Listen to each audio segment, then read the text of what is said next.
This is Matt Godleski with Stewardship Financial Advisors Investment Committee, bringing you this week's snapshot edition of The Pulse. Here's what we're watching this week. Stocks trade near highs as the trade war eases on economic concerns, while European Central Bank pushes on the accelerator as global policymakers work to offset an economic slowdown.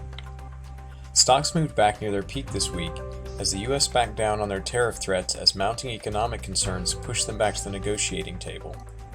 The data flow for the last several weeks continued to show ongoing weakness in the U.S. and abroad as increasing barriers to trade and a drop in business investment clouded the outlook. In response to the gloom, global central banks have embarked on another round of stimulus, pushing the limits on the effectiveness of their ability to respond to future crises. From Denmark to Turkey to China, rates have been cut in an effort to turn around the slowdown, with the European Central Bank leading the way with the announcement of further stimulus through new rounds of quantitative easing and deeper negative rates. Central banks will be put to the test over the coming years, as global growth looks set to continue with the ongoing malaise seen for much of this cycle.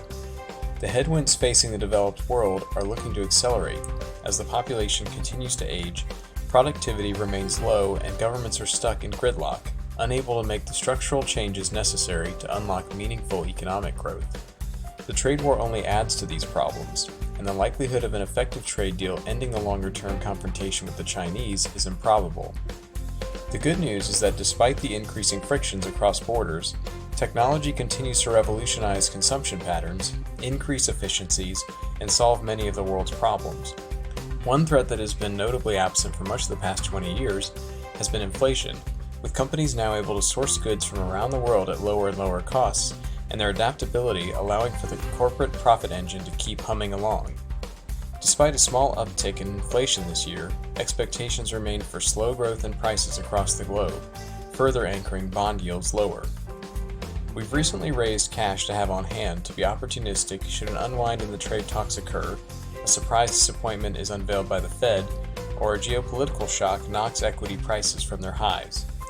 U.S. stocks continue to look pricey, but our longer-term view remains that the Goldilocks scenario of low growth, low inflation, low unemployment is likely to remain as it has for the last decade, encouraging us to overall stay invested in stocks for now. Thanks for watching, and check out our website to read the full version of The Pulse for more details.